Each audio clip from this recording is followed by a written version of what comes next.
What's going on, everyone? It's Alex here from Aleks Physio. Today I'm going to be going over 3 exercises that you can do if you have tarsal tunnel syndrome.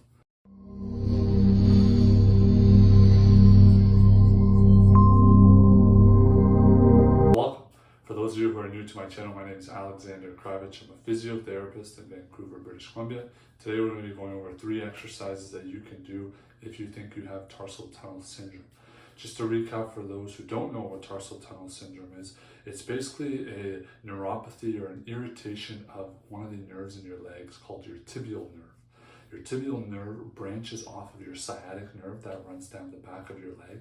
The tibial nerve continues to extend down the back of your calf, and it travels behind your medial malleolus, which is the inside of your ankle, through this tunnel called the tarsal tunnel. And there's a bunch of other structures, a bunch of other tendons, such as your tibialis posterior tendon, such as your flexor hallucis longus tendon. So there's other tendons and your tibial artery and vein that run in that tunnel as well. And sometimes what can happen is people can have an irritation or an injury of that nerve as it travels through that tunnel.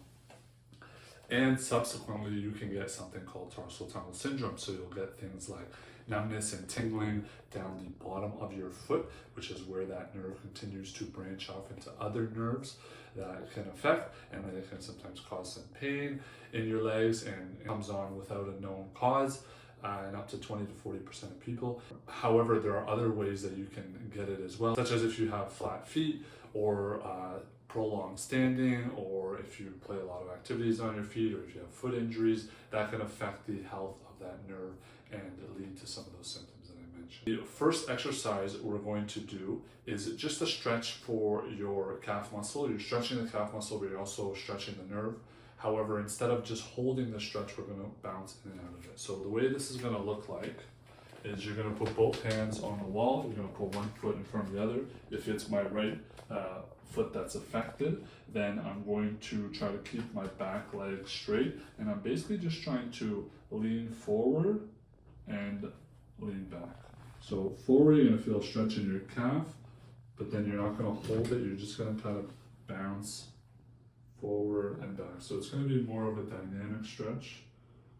So that's just a stretch for your calf muscle, but you're also putting a little bit of tension on that nerve, going in and out of it.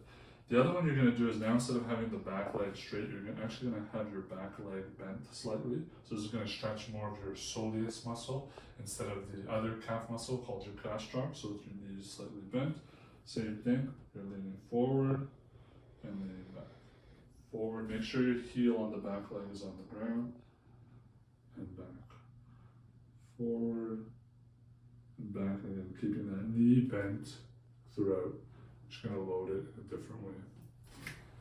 Okay, so that's exercise 2, the soleus stretch. Exercise 3, we're going to get on our back, and you're going to interlace your fingers and hold it behind your knee.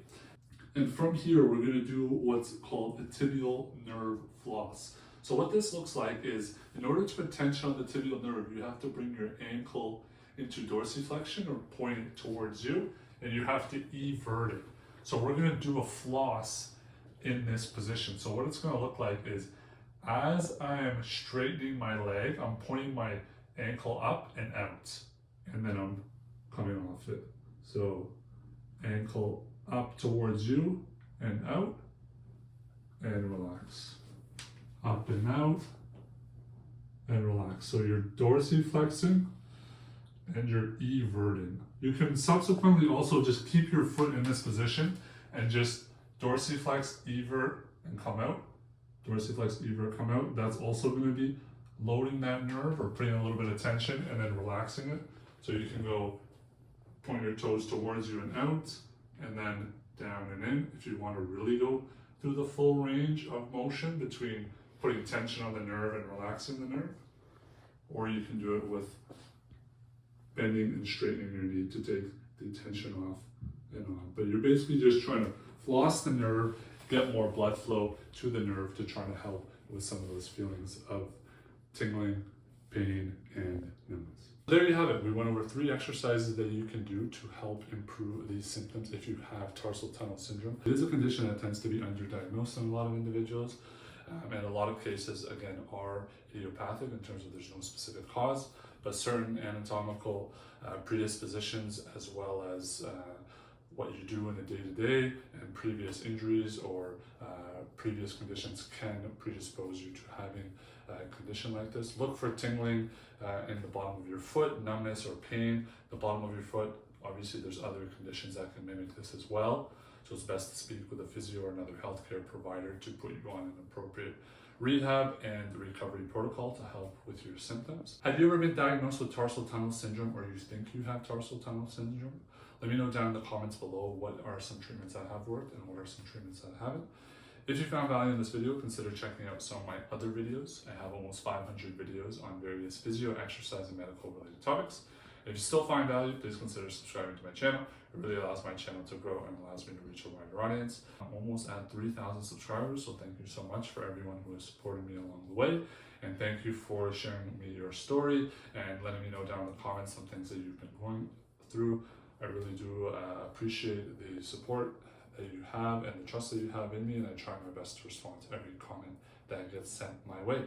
So until then, we'll see you in the next video. Thanks for watching.